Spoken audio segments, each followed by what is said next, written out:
શાંતિ પાઠ થઈ ગયો છે બધું? યસ સ્વામી.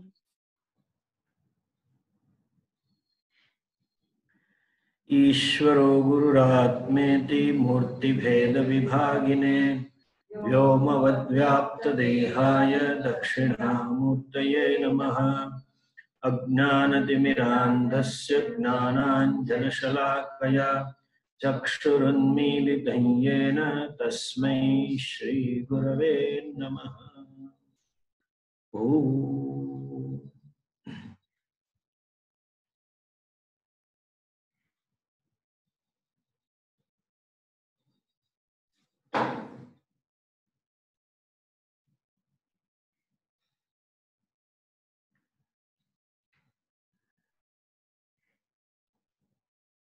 जीवन में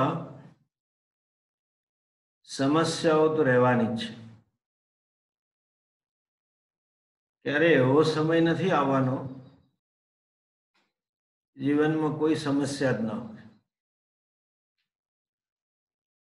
आ वस्तु अने समस्या एटले खरेखर समस्या नहीं, इंग्लिश में जेने आपणे क्राइसिस कहीए, प्रॉब्लम एंड क्राइसिस। थोड़ू जोईए तो जीवन में कोई क्राइसिस छे ज नहीं। There is a difficult situation to handle. मुश्केली पड़े एवी परिस्थिति छे ने मुश्केली जरा वधारे पड़ती हो एटले आपणे एने समस्या कहीए, प्रॉब्लम, અને વધુ પડતી એને ક્રાઇસિસ કહીએ। But basically it's a difficult situation. That's a objective perception, it's a right perception. જીવનમાં એ યોગ્ય દ્રષ્ટિ છે। કોઈ સમસ્યા નથી, એક મુશ્કેલ પરિસ્થિતિઓ છે, એ આવવાની જ છે। મુશ્કેલીને અગવડો, પરંતુ આજે મેં કહ્યું અગવડોમાં એ પરિસ્થિતિ માત્ર રૂપે જોતા કેમ શીખવું, જેને અંગ્રેજીમાં કહે ને how to be objective to a given situation.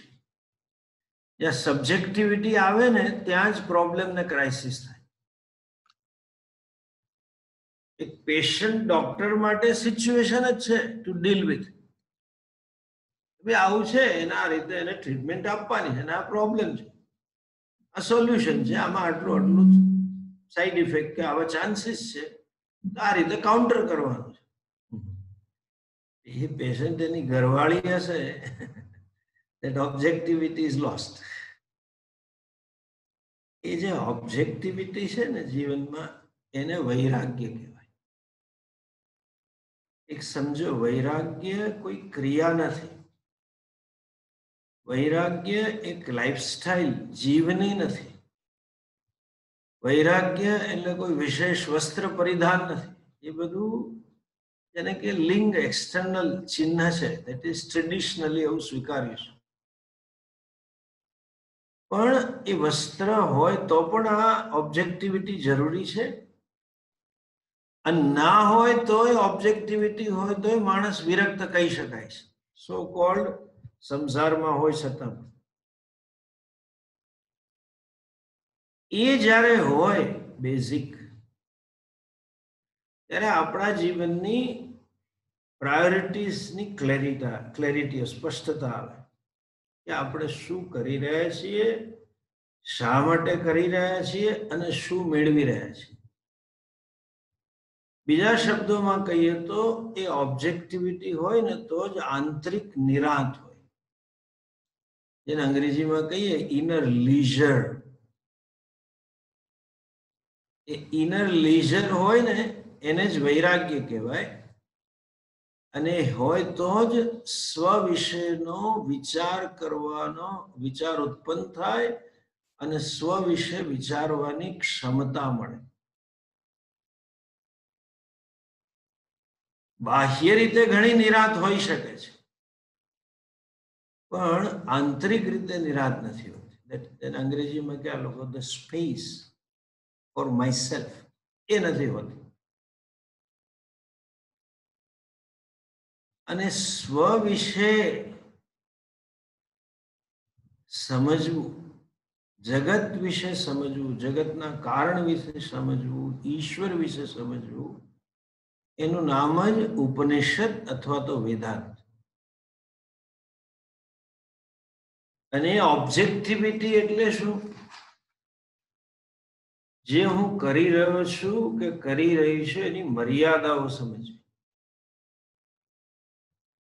અને એ કરવાથી મારે શું જોઈએ છે એ સમજવું. બીજા સ્વામી દયાનંદજી બહુ સરસ વ્યાખ્યા આપતા હતા. વૈરાગ્ય એટલે શું?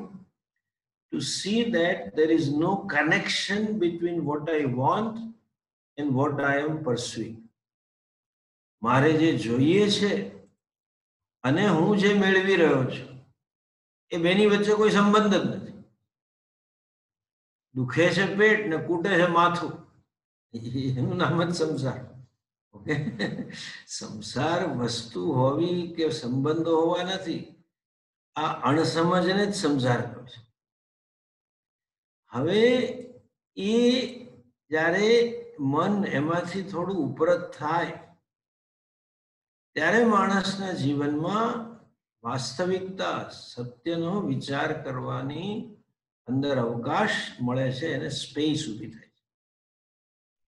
અને એનું નામ, એ વિચારનો જવાબ આપે એનું નામ વેદાંત.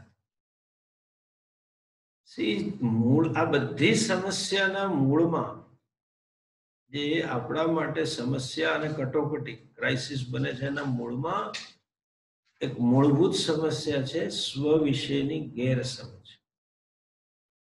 માત્ર હું મારી જાતને ઓળખતો નથી કે ઓળખતી નથી એવું નથી, ખોટી ઓળખાણ છે.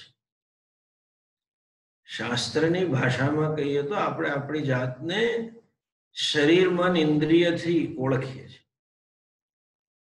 સાદામાં સાદી ભાષામાં કહીએ તો આપણે આપણી જાતને કેવા ઓળખીએ છીએ? હું એટલે દુખી, ધેટ્સ ઓલ. અને પાછું સામાન્ય દુખી નહીં, મારા જેવું કોઈ દુખી જ નથી. અને કરુણતા એ છે કે દરેક માણસ એવું જ માને છે કે સ્વામી, એટલે સૌરાષ્ટ્રની ભાષામાં કહે ને કે ઈ બાપુ વાત જ જવા દો, એ જવા દો કહીને શરૂ કરે 2 કલાકે પૂરી કરે. અને હું દુખી કારણ કે આખી દુનિયા, શરૂઆત પતિ કે પત્નીથી થાય, શરૂઆત ધંધાથી થાય, એમાં નરેન્દ્ર મોદી આવી જાય, અને મનમોહન સિંઘે આવી જાય, ડોનાલ્ડ ટ્રમ્પે આવી જાય, શી જિનપિંગે આવી જાય, અને થોડો શ્રદ્ધાળુ હોય તો બોલો શનિ, રાહુ, કેતુ બધાને વારે ચડી જાય, બધા મારી વાહે પડ્યા છે.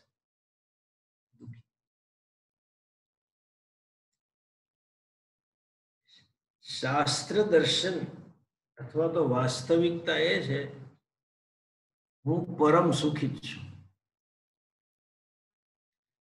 સચ્ચિદ આનંદ સ્વરૂપ છું, દુઃખ મને સ્પર્શી નથી શકતું.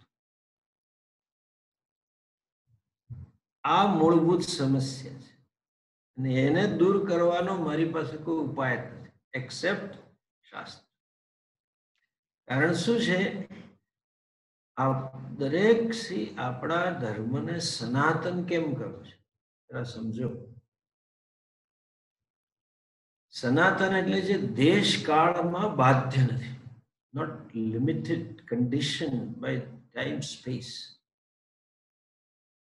એક એવી વસ્તુનો ઉપાય છે કે ધ પ્રોબ્લેમ ઇઝ ઓલ્સો સનાતન.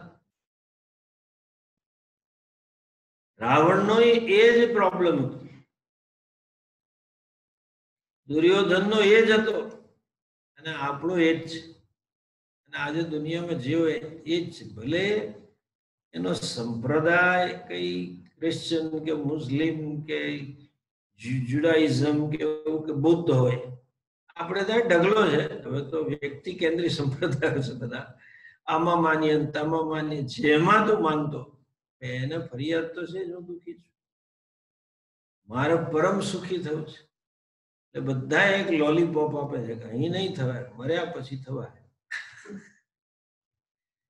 બધા જ ધર્મો, બધા જ સંપ્રદાયો એવું આશ્વાસન નહીં, એવું વચન આપે છે કે અમારામાં આવી જશો તો તમે ક્યાંક જશો અને કાયમ સુખી થશો.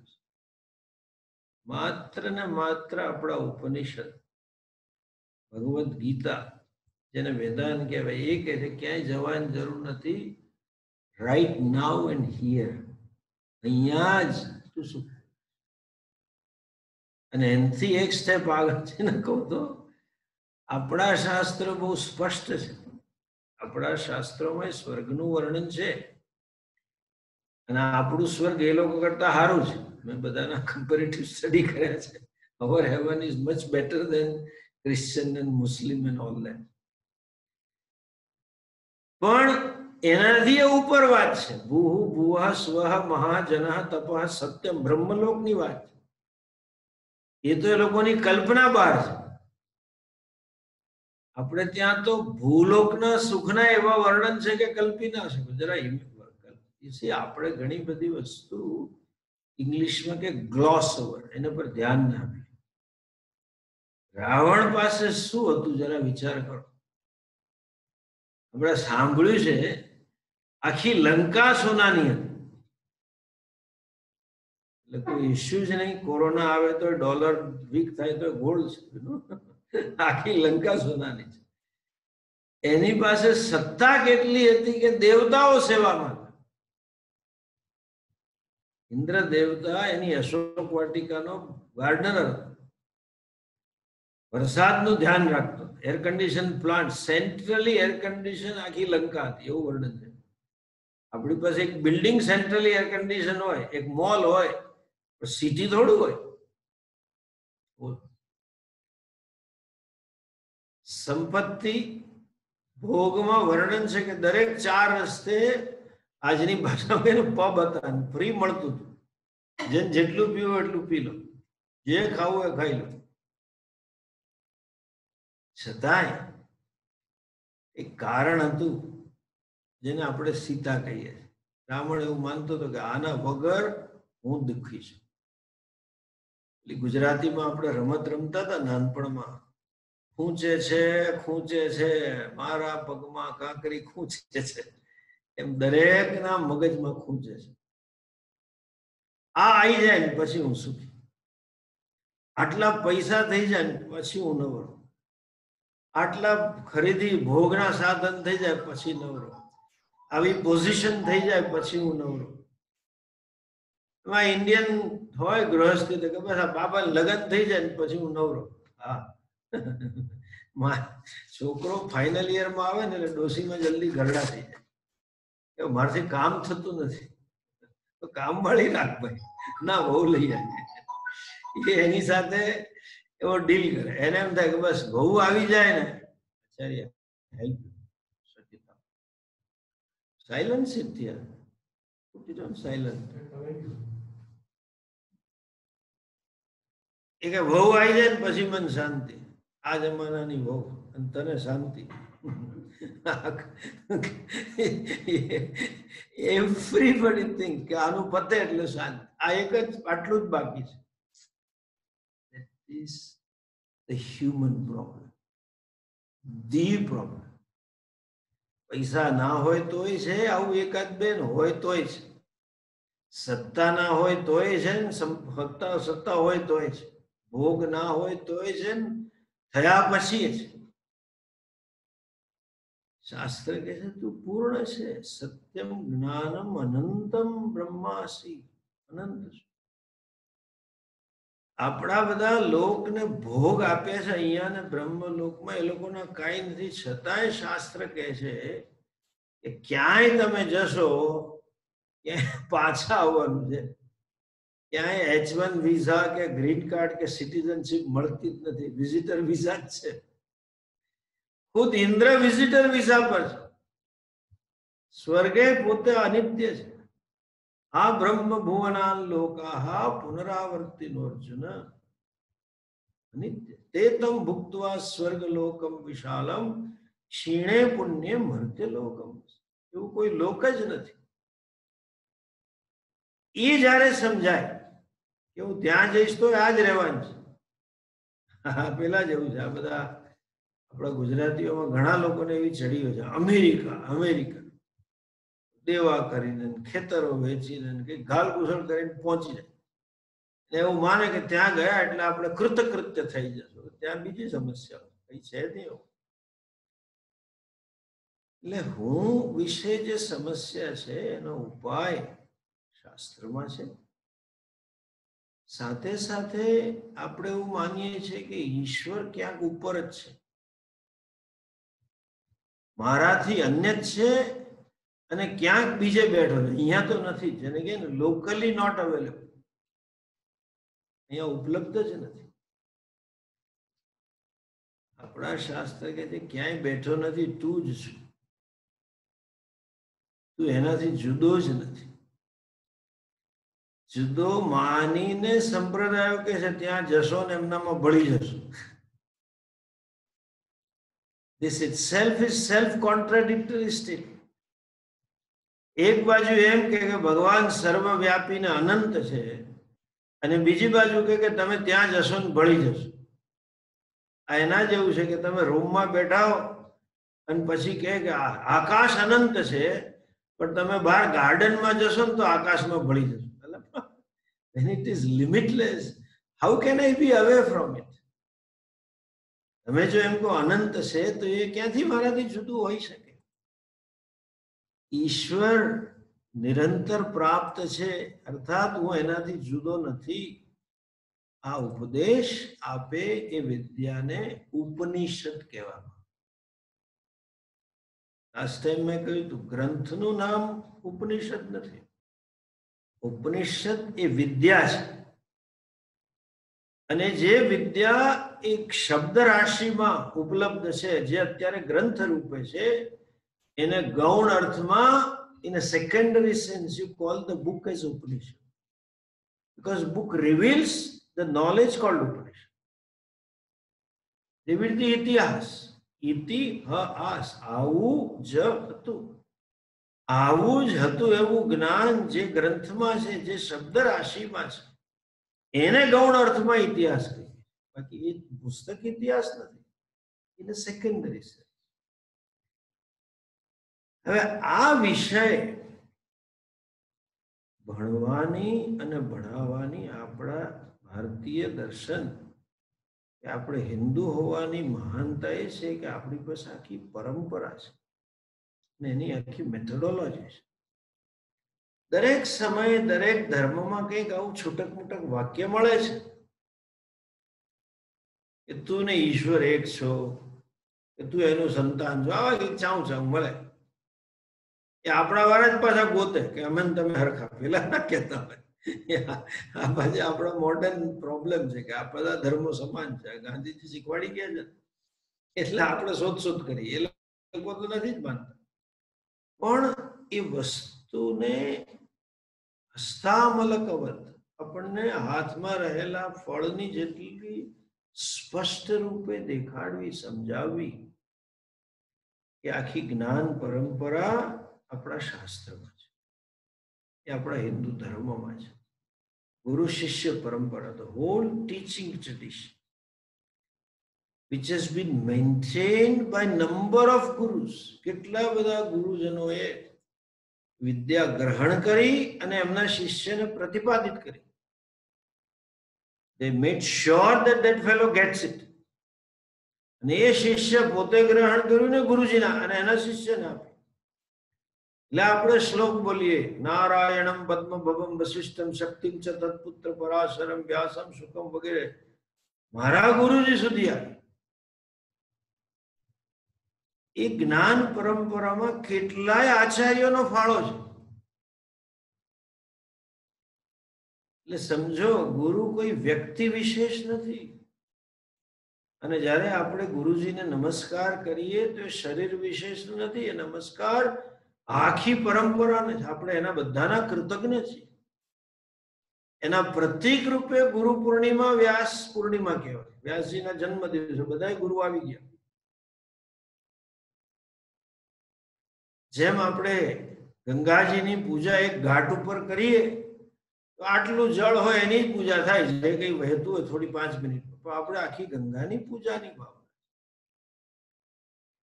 અને ગુરુજીના આશીર્વાદ છે એટલે આખી ગુરુ પરંપરાના આશીર્વાદ છે. એ ગુરુજનોએ સમયે સમયે શાસ્ત્રની દ્રષ્ટિ, એની ભણાવવાની પદ્ધતિ પોતે ગ્રહણ કરી. They captured the vision and they captured the teaching tradition also, methodology of teaching. અને જે તે સમયના શિષ્યોને શાસ્ત્ર તો ભણાયા, પણ સાથે સાથે એ સમયને, સાંપ્રત સમયને અનુરૂપ એમણે શાસ્ત્રને એ પોતાના શબ્દોમાં લખ્યા. એ ગ્રંથોને પ્રકરણ ગ્રંથ કહેવામાં આવે. મૂળ પ્રસ્થાન ત્રય, જે મેં લાસ્ટ ટાઈમ કહ્યું, ઉપનિષદ, બ્રહ્મસૂત્ર અને ગીતા, આ ત્રણ મૂળ પ્રમાણ છે. પણ પ્રમાણ દર્શન, શાસ્ત્ર દર્શનને પોતાના શબ્દોમાં રજૂ કર્યું એ સમયની આવશ્યકતાને લઈને. Holding on two original text, holding on two original vision and tradition. પણ જરા સાંપ્રત સમયની રીતે પ્રગટ કર્યું. આવા પ્રમાણ ગ્રંથો પણ છે. કેટલાક આચાર્યોએ શાસ્ત્ર ઉપર જ વ્યાખ્યા કરી સાંપ્રત સમયને લીધે. આજે આપણે શંકરાચાર્યજીનું ભાષ્ય વાંચીએ, કેટલા બધા પૂર્વ પક્ષ આવે કે આવું કે છે, ને આપણને મનન કરીને સ્પષ્ટતા આપે કે ના, આવું ના થાય, આમ છે. આજના સમયમાં એ વસ્તુ ન પણ હોય, એ પૂર્વ પક્ષ. આનાથી મોક્ષ થશે એવું માનનારા કંઈક હતા, એ સમયના જુદા હતા, આજે જુદા પ્રકારના છે. એટલે એમણે મૂળ શાસ્ત્રનો ધ્યાનમાં, શાસ્ત્ર ઉપર જ વ્યાખ્યા કરી. તેમને ટીકા કે ભાષ્ય કહેવાય.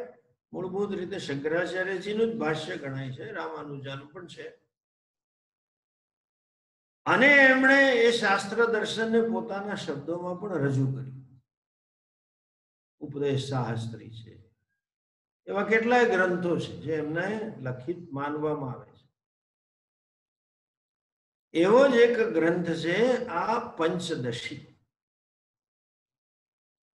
પંચદશી એટલે જેમાં 15 અધ્યાય છે. એના જે લેખક છે એ સ્વામી વિદ્યારણ્યજી છે. આમ તો આપણે ગુજરાતીમાં કહીએ સાચું છે, નદીનું મૂળ અને ગુરુનું કુળ, સંતનું કુળ જાણવું ન જોઈએ. પણ આ ગ્રંથની પ્રમાણિકતા પ્રતિપાદિત કરવા માટે જે આપણે ગ્રંથ હવે ભણવાના છીએ, એ કોઈ સામાન્ય ગ્રંથ નથી, કારણ કે એના લેખક પણ અસાધારણ છે. થોડુંક એમના જીવન વિશે સમજીએ. જો આ એ પણ આપણે સમજો, મહાત્માના પૂર્વાશ્રમ જાણીને કઈ મળતું નથી. એ આપણી એક કુતૂહલ વૃત્તિ હોય છે. એ શું હતા એ અગત્યનું નથી, શું છે એ અગત્યનું છે. હિન્દુ સમાજ એટલો અધપતનને પામેલો છે. મને તો એવું દુઃખ થાય, પણ હું આ શબ્દ વાપરું છું. સંન્યાસ લીધા પછી એ લોકો વાત કરે, પહેલા ડોક્ટર હતા, બહુ મોટા સ્વામી. એ ડોક્ટર હોય કે સીએ હોય કે અમેરિકામાં હોય, it has nothing to do when you wear this kashaya. તમારું તપ શું છે, તમારું ચરિત્ર શું છે, તમારું જ્ઞાન શું છે, ભક્તિ શું છે, that counts. આ બધું તો નિરર્થક છે. એને જ એ નિરર્થક હતું એટલે તો છોડીને સાધુ બને. પછી આ ભાણીઓ ભેગો ક્યાં લાવવાની જરૂર છે? અને જો એ પોતે કહેતા હોય ફલાણા ફલાણા, પોતે પોતે માર્કેટિંગ કરનારા હોય, પછી પોતે ના કરે. આજકાલ બધું બહુ સોફિસ્ટિકેટેડ હોય. એક ચમચો રાખ્યો હોય, એ કે અમારા ગુરુજી આવે છે. એ જો આ તો શેના જેવી વાત છે. મને યાદ છે કે આપણે નાના હતા ને ત્યારે દિવાળીમાં ઘર સાફ થાય, અને પછી બહાર રૂમ સાફ કરે ને તો આપણી સંગ્રહેલી વસ્તુ એ ફેંક્યા. એમાં એકાદ કંપાસનું બોક્સ હોય. એ જમાનામાં મોહનલાલ મીઠાઈનો આઈસ હલવાનો ડબ્બો આવતો હતો, એ આપણે રાખ્યો હોય. એવું કંઈક નાનું મોટું હોય. ઓલા ઘા કરીને બધો કચરો ભેગો કર્યો હોય. બા આગી પાછી થાય ને પેલા બે ઉપાડ લઈએ. this is garbage. Why you want to carry with this? અથવા તો જોક છે ને, નહેરુજીના એક હતા મંત્રી, એના માટે કે કેબિનેટ એટલે જો કેબિનેટ મિટિંગમાં બહુ દુર્ગંધ આવે. એ જમાનામાં તો આ બધા એર ફ્રેશનર ને ડિઓડરન્ટ ને બધું હતું નહીં યાર. ગંદબુ આવે, ગંદબુ આવે, ક્યાં આવે છે, ક્યાં નહીં આવે છે, સ્ટાફ ને તપડા આવે કે ઉંદર મળ્યો છે, બંદો મળ્યો છે, કાંઈ ના મળ્યું. છેવટે એક કાર્ય પટાવાળો બિચારો નીચે જોતો જોયું કે આના પગમાંથી વાસ આવે છે. એટલે ખબર પડી કે આ મોજા ધોતો નથી, ગંદા મોજા પહેરીને આવે છે. એટલે ખખડાય. એ જમાનામાં ખખડાઈ શકતા હતા વડાપ્રધાન. આ જમાનામાં તો બાપુજી ના ખખડાય કે છોકરા. એટલે ખબરદાર આ મોજા આવે અંદર પહેરીને આવ્યા છો. Yes sir. નેક્સ્ટ મીટિંગમાં વાસ આવે એટલે બધા પૂછે મોજા તો કે નથી પહેર્યા. કે વાસ કેમ આવે? ઈસામાં.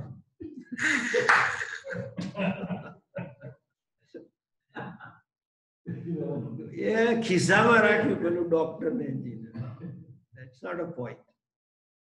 પણ મહાત્મા કેવા તપસ્વી હતા,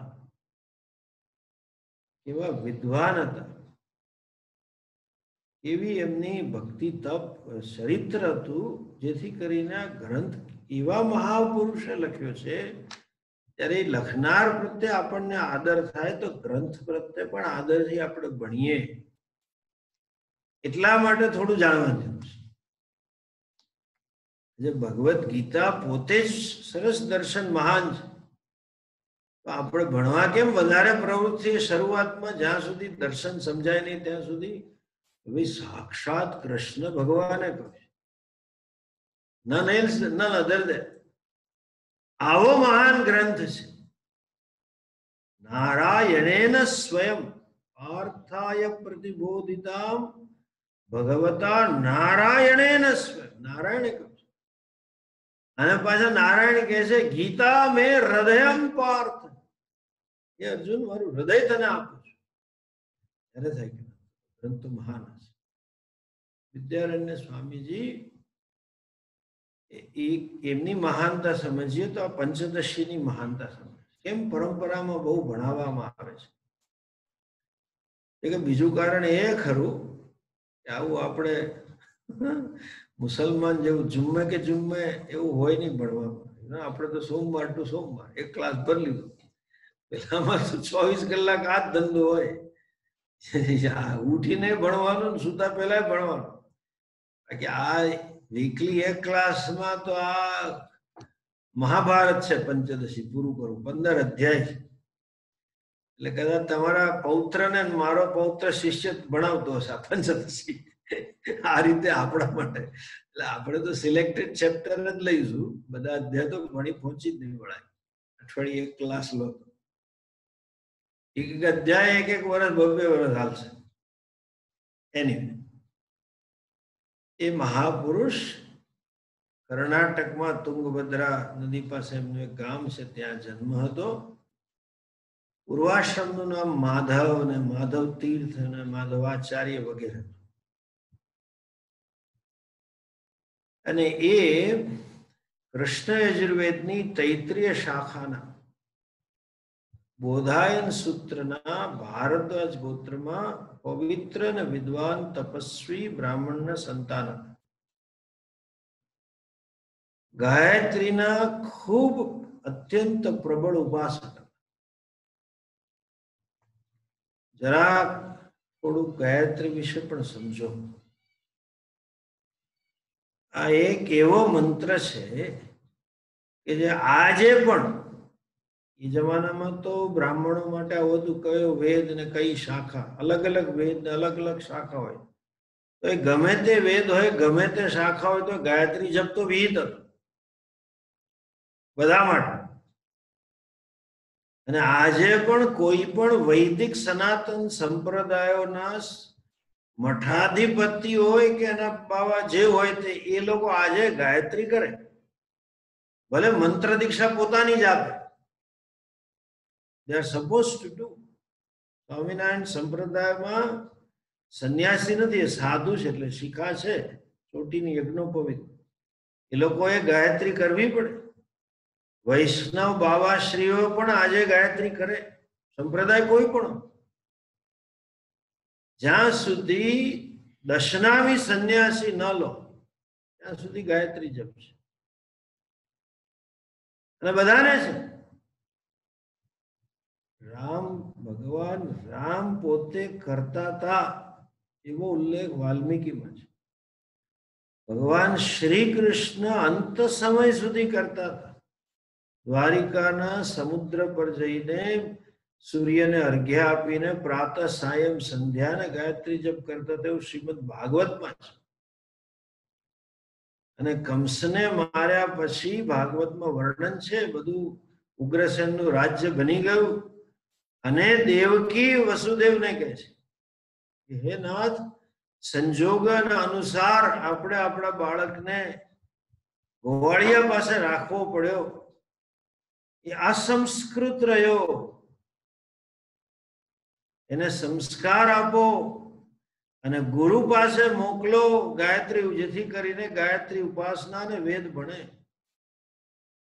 અને ભાગવતજીમાં વર્ણન છે કે ભગવાનને 16-17 વર્ષે ગાયત્રી દીક્ષા યજ્ઞોપવિત આપીને સાંદીપની ઋષિના આશ્રમમાં મોકલ્યો, જે ઉજ્જૈનમાં આજે પણ જગ્યા છે, કથા ખબર છે, એમાંથી જ સુદામા મળ્યા હતા.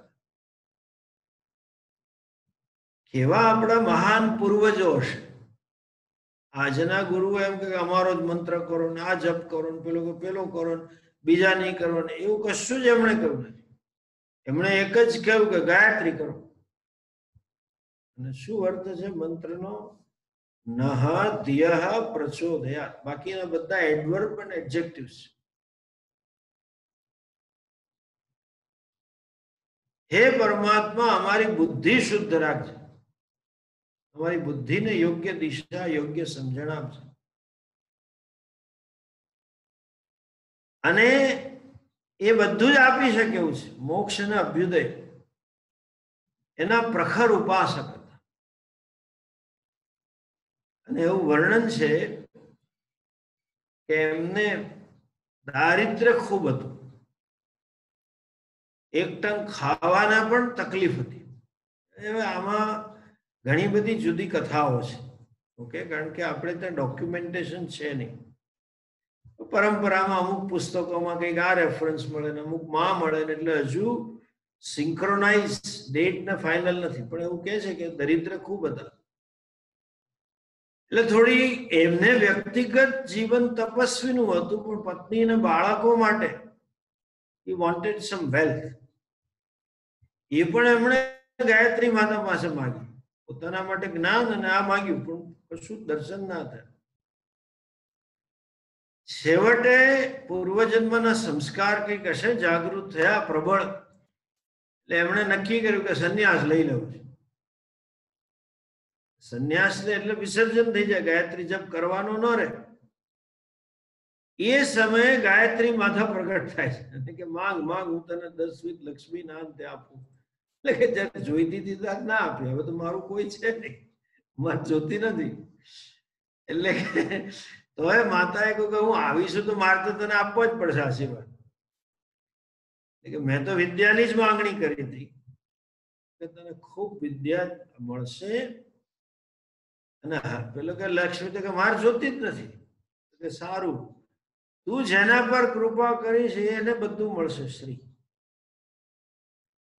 અને એવું વર્ણન છે કે મહાપુરુષે ઘણા બધા લોકોના દુઃખ દૂર કર્યા.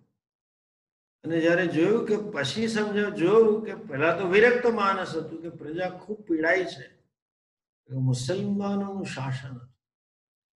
એટલે એમણે હરિહર અને બુક્કા જે બે ભાઈઓ હતા, જેમણે વિજયનગરનું સામ્રાજ્ય સ્થાપ્યું, એના આશીર્વાદ આપ્યા. અને એની કૃપાથી આ વિજયનગરનું હિન્દુ રાષ્ટ્ર, હિન્દુ સામ્રાજ્ય ઊભું થયું. અને પછી એ રાજાના અને રાજાના સંતાન, એ મંત્રી, રાજાના મંત્રી પદે હતા, સોરી નોટ સંતાન, એના મંત્રી પદે રહ્યા હતા. વસુદેવજી ઉગ્રસેનના સચિવ હતા અને કંસના હતા, બેઉના હતા. આ રહ્યા અને પછી એક સમયે એમણે સંન્યાસ લઈ લીધો અને શૃંગેરી પીઠના શંકરાચાર્ય પદે અભિષિક્ત થયા. એમના પૂર્વાશ્રમમાં એક બીજા ગુરુ હતા ભારતી તીર્થ, અને શૃંગેરી પીઠના પીઠાધિપતિ થયા ત્યારે શંકરાનંદ નામના બીજા ગુરુ, એટલે એમની પાસે દીક્ષા લીધી સંન્યાસની ને વિદ્યાભ્યાસ કર્યો. શૃંગેરી પીઠના અધિપતિ થયા અને એમણે કેટલાક ગ્રંથો લખ્યા છે. જો પહેલાના મહાત્માઓ ગ્રંથ લખે ને, જેને અંગ્રેજીમાં કહે ને, it was a project by itself. આજના જેવું નહોતું કોમ્પ્યુટર જેવું કે તમે ટાઈપ કરો ને ઇરેઝ કરો ને એડિટ કરો, સેવ કરો ને પાછો કરેક્ટ કરો, જે ખેલ પાડવા એ બધા પડે સોફ્ટ કોપી. અને હાર્ડ કોપી એ 2 દિવસમાં પ્રિન્ટ થઈને આવે. 1000 પાના કેમ ના આવે? જેવું કરવું એ બધું ટેકનોલોજી આવે. હસ્તપ્રત હાથેથી લખવું પડતું, અને એમાં એમ ના ચાલે કે આવું કર, આ શબ્દ બદલ ના. એટલે એટલી બધી શિસ્ત હોય વિચારની, જ્ઞાનની એટલી ગહનતા હોય કે મુખમાંથી યોગ્ય શ્લોક જ નીકળે. હવે તમે એક ગ્રંથ લખો, આપણે તો કેટલા બધા કાર્યો કર્યા છે. ઋગ્વેદ પર, કૃષ્ણ યજુર્વેદ પર, શુક્લ યજુર્વેદ પર, સામવેદ પર ને અથર્વવેદ પર ભાષ્યો લખ્યા છે. એમના કુળમાં એક સાયણાચાર્ય થઈ ગયા. સાયણ એના નામથી કુળ પણ સાયણ કુળ કહેવાતું, એટલે ત્યારે ભાષ્ય પર સાયણાચાર્ય લખાયેલું આવ્યું છે. ઐત્રીય શતપથના બ્રાહ્મણ એટલે કર્મકાંડ પર ભાષ્ય લખાય છે. પરાશર સ્મૃતિ ગ્રંથ, એના પર પોતે ટીકા લખે છે માધવી, એ પૂર્વાશ્રમ.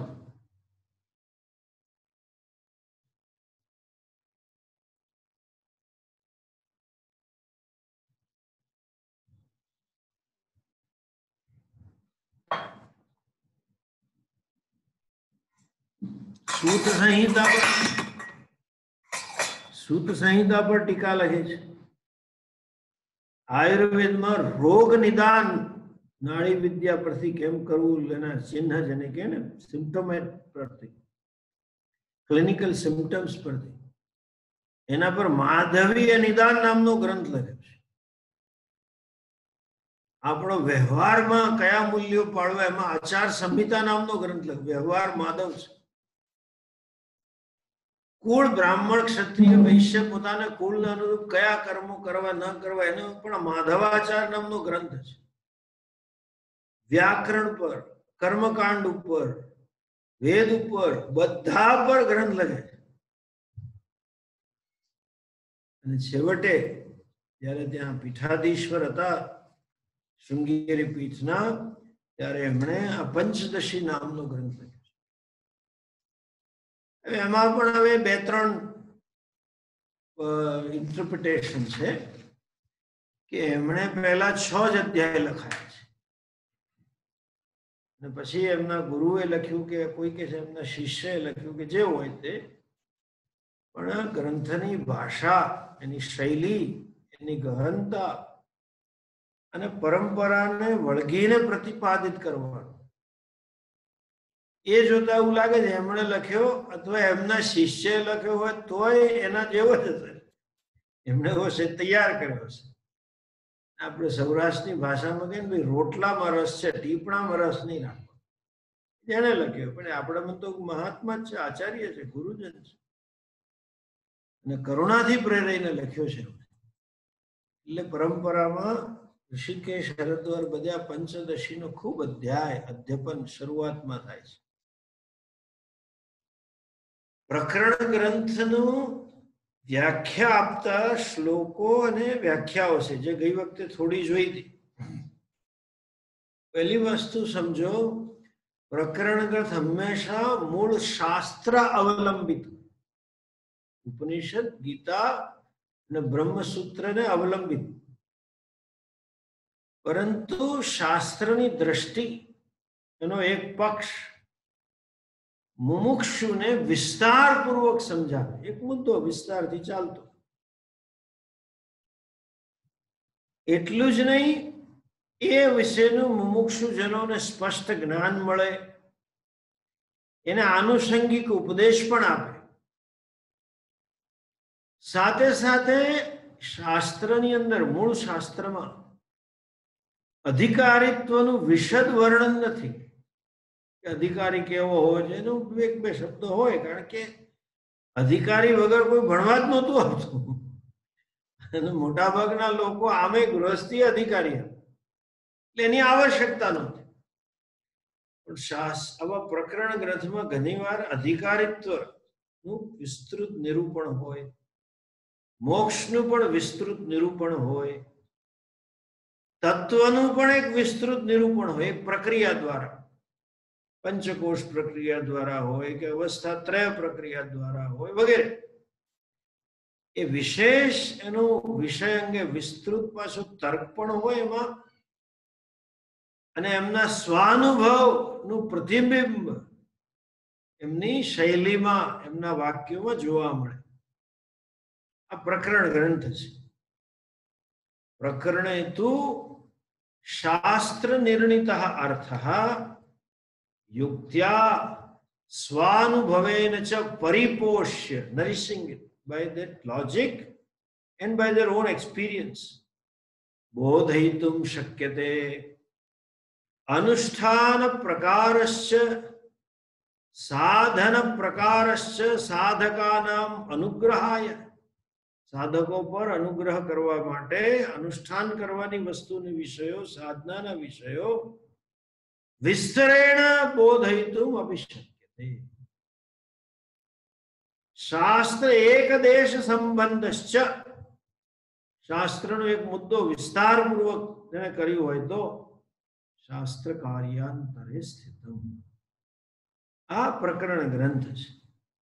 પંચદશીમાં આખું શાસ્ત્રનું પ્રતિપાદન છે. એક પક્ષ કે એક વિષય નથી, 15 અધ્યાય છે. દરેક અધ્યાયમાં એક બે વિષય વિસ્તારપૂર્વક પ્રતિપાદિત કરવામાં આવ્યા છે, અને સાધક માટે જે કંઈ આવશ્યક છે એની પૂર્તિ જે ઉપનિષદમાં ન ઉપલબ્ધ હોય તો આમાં કરવામાં આવે છે. હવે એક બીજું પણ સમજો. શાસ્ત્રની શરૂઆતની અંદર એક નમસ્કાર સૂચક મંગળાચરણ હોય છે. જરાક તમને પાના મળ્યા છે, શ્લોક મળ્યા છે, અને મેં લાસ્ટ ટાઈમ કહ્યું તેમ એમ તમે બાઇન્ડ કરીને રાખ્યા હશે. જરા જુઓ, આપણે શાસ્ત્ર પ્રવેશ કરીએ અને મંગળનો પાઠ કરીએ. અને બીજી વસ્તુ, હવે ઓલરેડી, ચાલો પેલા મંગળચરણનો પાઠ કરો. પહેલો શ્લોક, પહેલો અધ્યાય. નમઃ શ્રી શંકરાનંદ, શ્રી શંકરાનંદ ગુરુપાદાંબુજન્મને મહામોહ વિલાસ મહામોહ ગ્રાહક ગ્રાસૈક કર્મણે, ગ્રાહક ગ્રાસૈક કર્મણે. જો આ અનુષ્ટુપ છંદ છે. હું જ્યાં અટકું છું ત્યાં પૂર્ણ વિરામ નથી, ખરેખર એક અર્ધ અલ્પ વિરામ છે. આખી લાઈનને પછી લાઈન પૂરી થાય પછી પૂર્ણ વિરામ છે. તમને સંધિ તોડીને વાંચતા ન આવડે એટલે હું ધીરે ધીરે બોલું છું, જેથી અર્થ પણ ખબર પડે. પણ આપણે બોલવાનું આ રીતે છે: નમઃ શ્રી શંકરાનંદ ગુરુપાદાંબુજન્મને સવિલાસ મહામોહ ગ્રાહક ગ્રાસૈક કર્મણે. તમે તમારી પેન કે પેન્સિલથી સહેજ અલ્પ વિરામ કરતા જાઓ જ્યાં અડધું છે. નમઃ શ્રી શંકરાનંદ, અર્ધ અલ્પ વિરામ, જરાક કોમા કર દો. ગુરુપાદાંબુજન્મને સવિલા, એક જ કમ્પાઉન્ડ છે, આખો સમાસ છે. સવિલાસ મહામોહ ગ્રાહક ગ્રાસૈક કર્મણે. આખી લાઈન એક જ શબ્દ છે. શબ્દ છૂટા છૂટા પાડીશું, આપણે અર્થ જોઈશું ત્યારે. એટલે ધીરે ધીરે શબ્દ એટલે ઉચ્ચારણ માટે શબ્દની નીચે અલ્પ વિરામ કરતા જાઓ. સવિલાસ મહામોહ ગ્રાહ ગ્રાસૈક કર્મણે. સવિલાસ મહામોહ ગ્રાહ ગ્રાસૈક કર્મણે. બરોબર. સવિલાસ મહામોહ ગ્રાહ ગ્રાસૈક કર્મ. ફરી વાર આખી લાઈન બોલીશું આપણે. હું પહેલા એકવાર બોલીશ, બીજી વાર તમે સાથે બોલજો. નમઃ શ્રી શંકરાનંદ ગુરુપાદાંબુજન્મને. નમઃ શ્રી શંકરાનંદ ગુરુપાદાંબુજન્મને. સવિલાસ મહામોહ ગ્રાહ ગ્રાસૈક કર્મણે. સવિલાસ મહામોહ ગ્રાહ ગ્રાસૈક કર્મણે. પેલા સમજો શા માટે. ઘણી બધી વસ્તુ આપણે અનુસરણ કરતા હોઈએ છીએ. મારા બધા પબ્લિક ફંક્શનમાં જવાનું થાય ને એટલે પેલો એનાઉન્સર ચા કરતા ઘણી વાર કેટલી ગરમ હોય એટલે એનાઉન્સર સહી સારીઓ છાટન પ્રવચનો કરે. શરૂઆત ત્યાંથી જ કરે. આપણી હિન્દુ સંસ્કૃતિની પરંપરા પ્રમાણે આપણે પહેલા પ્રાર્થના કરીશું, આપણી પરંપરા પ્રમાણે આપણે દીવો કરશું. પરંપરા શા માટે તો કે કાકા એ કોઈ સમજતું નથી. અને દીવા માટે દીપ પ્રજ્વલન માટે સ્વામીજીને આમંત્રણ આપવું છે. સારો શબ્દ છે દીપ પ્રજ્વલન. બાકી તો હળગાવવા માટે બોલાય આપણને દેશી ભાષામાં કહીએ એની lighter way of saying. But then શા માટે? See, there is, અંગ્રેજીમાં કે there is always a slip between a cup and a lip. જે અજ્ઞાત પરિબળો છે જેને લઈને માત્ર કાર્યક્રમ નહીં, આપણે કોઈ પણ કાર્ય શરૂ કરીએ પહેલા પ્રાર્થના કરીએ. એક રિક્ષા વાળો હશે ને એ પ્રાર્થના કરશે, એક ચાની લારી વાળો એ કરશે, મકાન બનાવનારે કરશે, અને પીડબ્લ્યુડી નો એન્જિનિયર તો કરશે જ કરશે. પુલનું ઉદ્ઘાટન થાય ત્યાં સુધી આંકડો રહે ગાલમેલ મેં કરી છે. ભગવાન એ હું રિટાયર કરતો આમાં કઈ વાંધો ન પડે એટલું જરા જોઈ લેજે. અને સેક્યુલર સ્ટેટ, ઇવન કોમ્યુનિસ્ટ ગવર્મેન્ટમાં જાય હિન્દુમાં એન્જિનિયર એ બધા કરી લે પૂજા, કે સાહેબ નહીં કરતા. મિનિસ્ટ્રી બધા હોય ને વાંધાવર. આપણે બિન સાંપ્રદાયિક છે. બિન સાંપ્રદાયિક એટલે નાસ્તિક નહીં કાકા, there is a different word for it. એથિસ્ટ. બિન સાંપ્રદાયિક નો અર્થ આપણે નાસ્તિક રહેવા. અને એનાથી વધારે બિન સાંપ્રદાયિક એટલે જે પરંપરા છે એનું પાછું ખંડન કરવા. That is modern fashion. Denounce the tradition you are in. Anyway, બધા આપણા ગુજરાતી મૂર્ખ કહેવાય અને ક્રાંતિકારી સંત. તમે વિકૃતિકારી સંત છે, ક્રાંતિકારી નથી. ગુજરાતમાં હવે 5-6 છે ક્રાંતિકારી સંતો. એ ખૂબ પ્રચલિત હતા, બધા એના અનુયાયી હતા. I can fool him in 10 minutes. પણ દુષ્કાળ છે અહીંયા એનો, વરસાદનો, બુદ્ધિનો. એનીવે, ખંડન કરવું સહેલું છે. એટલું સમજો કે આપણા પૂર્વજો આપણા કરતા અનેક ગણા બુદ્ધિશાળી સમર્થ હતા. એમણે જે કહ્યું હોય ને સાચું જોઈએ. આપણે કેમ સાચું જોઈ શકીએ એવું પોઝિટિવલી જુઓ. બેઠા બેઠા ખંડન તો બધા કરી શકશે. પેલા ડેન્સ કરાઈને સમાધિ આપનારા ખંડન કરતા હતા, રજનીશજી. શંકરાચાર્યનું કર્યું, બુદ્ધનું કર્યું, બધાનું કર્યું. It's an unconscious problem. Childhood નો સાયકોલોજીકલ પ્રોબ્લેમ. બાપા જોડે વાંધા પડ્યા હોય ને એટલે કે એંગ્રી યંગ મેન ઉભો થઈ ગયો, બડબડાટ કર્યા. Doesn't work that way. Anyway, પ્રાર્થના શા માટે? મેં કહ્યું તેમ કેટલાય અજ્ઞાત પરિબળો મારા કાર્યની સિદ્ધિને રોકી શકે છે. વિશેષતઃ ભણતી વખતે ખાસ જરૂર છે. ભણવામાં કોઈ બાહ્ય અજ્ઞાત પરિબળો પછી આવે છે, આંતરિક પરિબળો બહુ છે. મનના ઉદ્વેગો, મનના વિક્ષેપો, મનના પૂર્વગ્રહો, આગ્રહો. ગુરુજી કહે કે અંદર આપણે બડબડા ચાલુ હોય, આ તો બોલે છે પણ આમ ના હોય, આમ ના હોય, એમને ખબર નથી. All kinds of resistance, an attitude to resist based on I am mister right or miss right, એ હોય બધા. હવે તમને એવો પ્રશ્ન થાય કે એ જમાનામાં તો એવું હતું નહીં, બધા મોડર્ન પ્રોબ્લેમ છે. એ જમાનામાં તો શ્રદ્ધાળુ હતા લોકો, બે જનરલ શ્રદ્ધા હતી, અને જે આવું સંન્યાસ લઈને ગુરુ પાસે ભણવા ગયા તો કેટલા શ્રદ્ધાળુ.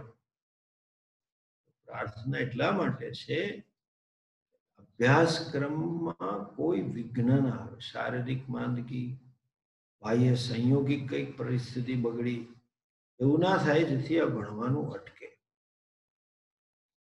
કેટલાય પરિબળો છે. હવે આપણે તમે નહીં, અમે ખાસ સારો એવો ખર્ચો કરીને લાઈન લીધી, પણ છેલ્લે છેલ્લે તમે જુઓ છો ઘણી વાર છેલ્લી 5-10 મિનિટ બધું ઉડી જાય.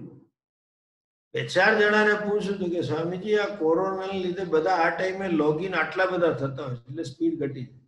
એ પરિબળ જ છે ને.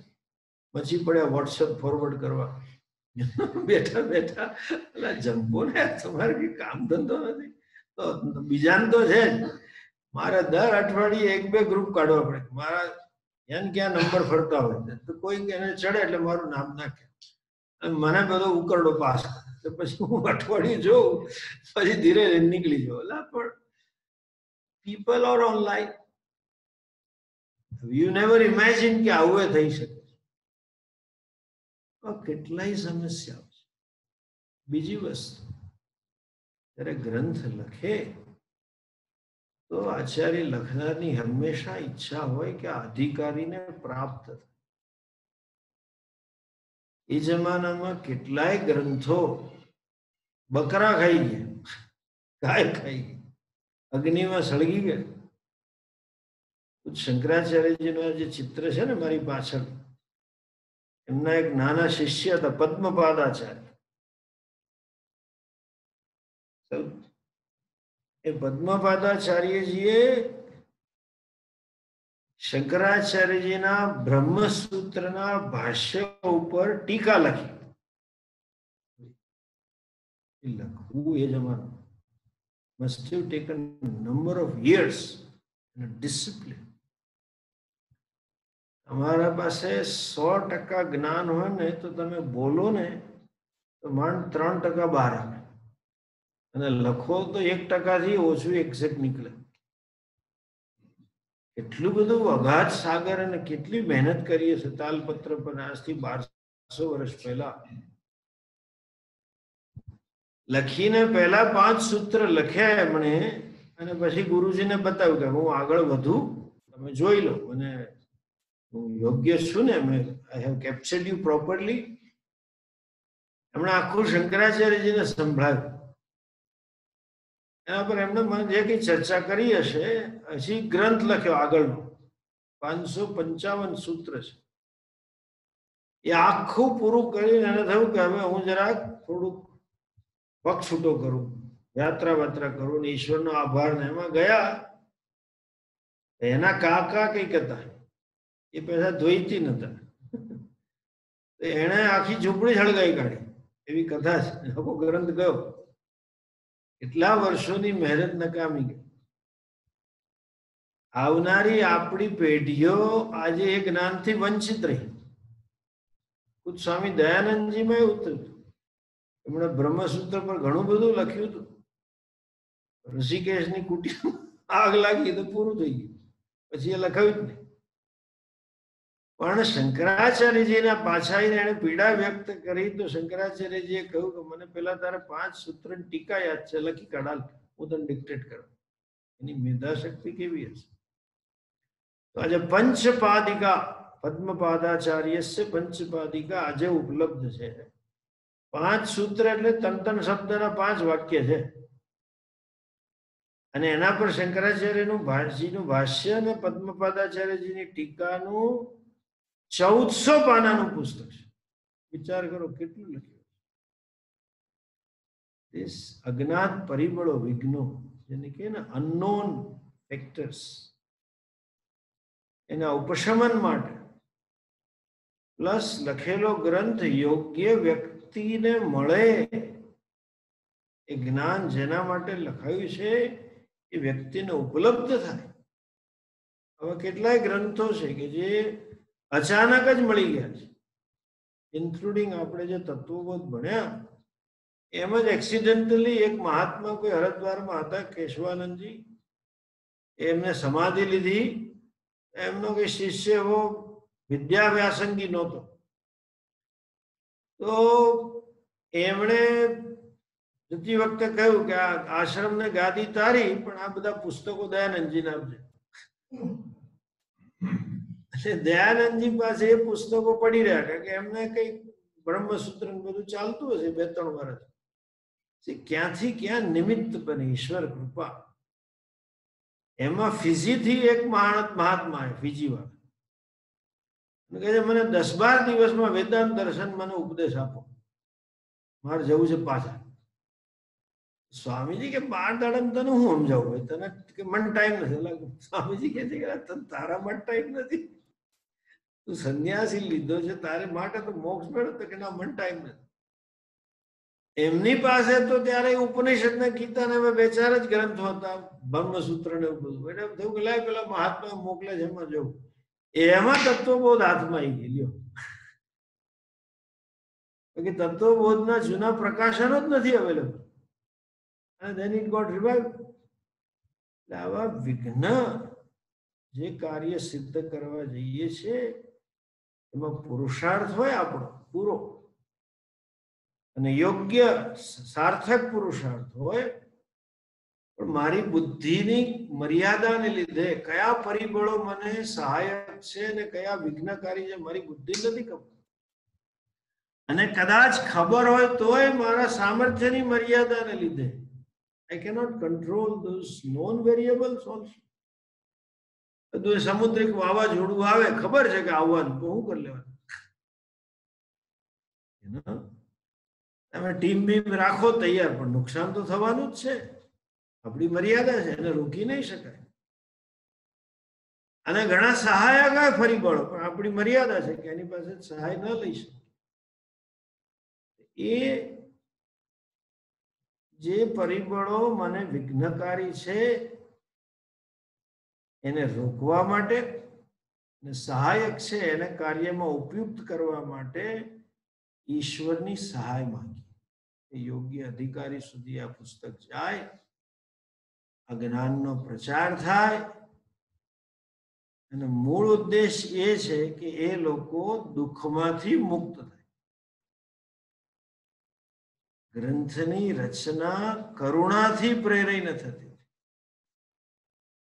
જેમ બાળક રડતું હોય અર્થહીન રીતે, તો આપણને કરુણા આવે કે એને મદદ કરે, એટલે કે આમાં રડવા જેવું છે જ. એમ સમાજમાં અજ્ઞાનજન્ય જે સંતાપ છે એમાંથી સમાજ મુક્ત થાય, એ કરુણાથી પ્રેરાઈને પુસ્તકને લખવાનું કાર્ય હોય. અને ઈશ્વરને પ્રાર્થના હોય કે આ સર્વને આવું જ્ઞાન મળે. સર્વે ભવંતુ સુખિનઃ સર્વે સંતુ નિરામયા. એના માટે હું આ લખી રહ્યો છું. એટલે આ પ્રાર્થના છે. એમાં 3-4 વસ્તુ હોઈ શકે છે. ઈશ્વરને નમન હોય, ઈશ્વરની કૃપાની યાચના હોય, ક્યાં તો ગુરુજનોને નમન હોય, અને ક્યાં તો વસ્તુ નિરૂપણ હોય. જે વસ્તુનો બોધ કરવાનો છે, ઈશ્વર તત્વ, એનું પ્રતિપાદન. આમ કોઈ પણ પ્રકારે મંગળાચરણ કરવામાં આવતું હોય છે. અહીંયા સ્વામી વિદ્યારણ્યજી એમના ગુરુને નમસ્કાર કરે છે, અને પછીના શ્લોકની અંદર 2 મંગળાચરણના શ્લોક છે, જેની અંદર એ વસ્તુ નિરૂપણ કરે છે. મંગળાચરણની અંદર એ પણ હોય કે આ ગ્રંથ હું કોના માટે લખું છું. જેમ કે પ્રકરણ ગ્રંથ છે, શાસ્ત્ર અવલંબિત હોય, પણ શાસ્ત્રનો એક પક્ષ કે એક વસ્તુને વધારે સ્પષ્ટતાથી પ્રતિપાદન કર્યું હોય, એ પણ મંગળાચરણમાં લખે કે આ વસ્તુ વધારે વિસ્તારપૂર્વક કહીશ. પહેલા શ્લોકમાં ગુરુજીને વંદન છે. નમશ્રી શંકરાનંદ ગુરુપાદાંબુ જન્મને સવિલાસ મહામોહ ગ્રાહક ગ્રાસૈક કર્મને. વાક્ય આટલું જ છે. નમશ્રી શંકરાનંદ, શ્રી શંકરાનંદજીને મારા નમસ્કાર છે. શંકરાનંદજીને છે તો કે ના, ગુરુપાદાંબુ જન્મને. ગુરુપાદ અંબુ જન્મને. અંબુ એટલે જળ, જન્મને જે જળમાં ઉદય પામે અર્થાત કમળ. પાદાંબુ જન્મને એટલે ચરણ કમળને. શ્રી શંકરાનંદજીના ચરણ કમળને નમસ્કાર છે. અને શંકરાનંદજી માટે એક વિશેષણ છે જે બીજી લાઈન છે. સવિલાસ મહામોહ ગ્રાહક ગ્રાસૈક કર્મ. એક કર્મણે, જે એક જ કામ કરે છે, બીજો કોઈ ધંધો જ નથી, એક જ કામ કરવું છે. એટલે શું કરવું છે? ગ્રાહક ગ્રાસૈક કર્મણે. મહાગ્રાહને, મગરમચ્છને ખાવું છે. બેઠા બેઠા મગરમચ્છને ખાયા કરે છે. વૃકોદર છે આપણા ગુરુજી. ભીમના માટે શબ્દ હતો ને, એવા ખાવા વાળા છે. કયા ગ્રહને ખાય છે? મોહ ગ્રાસ, ગ્રાહક ગ્રાસૈક. મોહરૂપી મગરમચ્છને રસન કરી જવું, ખાવું, એ જ એમનો ધંધો છે. એ જ એમનું એક જ કર્તવ્ય છે. એકલા મોહ નહીં, સવિલાસ મહામોહ. મોહ ને એનો વિલાસ, એનું કાર્ય, એની આડઅસર, એ બધું પૂરું કરી નાખે. મોહ એટલે અણસમજણ, મોહ એટલે ગેરસમજણ. જે અણસમજણ ને ગેરસમજણ હોય ને ત્યાં દુઃખ જ. મોહ એટલે દુઃખ. દુઃખ રૂપી, સંતાપ રૂપી. માણસનું મન હંમેશા સંતપ. મેં જે શરૂઆતમાં કહ્યું ને, બહારથી બધું સારું લાગે પણ અંદર પીડા હોય. એ સંતપ્ત, સંતાપ રૂપી ગ્રાસને ખાઈ જવું, એ જેમનું મુખ્ય કર્તવ્ય છે. મુખ્યની એક જ કામ છે, એના સિવાય બીજું કંઈ કરતા જ નથી. એવા શ્રી શંકરાનંદજીના ચરણ કમળને મારા નમસ્કાર. આ શ્લોકની પછી કોણ શંકરાનંદજી, શા માટે કમળ ને મોહ એટલે શું, ને બધી ચર્ચા હવે પછીના ક્લાસમાં આવતા સોમવારે કરશું. ઓમ પૂર્ણમદઃ પૂર્ણમિદં પૂર્ણાત પૂર્ણમુદચ્યતે પૂર્ણસ્ય પૂર્ણમાદાય પૂર્ણમેવાવશિષ્યતે. ઓમ શાંતિ શાંતિ શાંતિ. હરિ ઓમ શ્રી ગુરુભ્યો નમઃ. હરિ ઓમ. એક જાહેરાત એ છે કે ભાઈ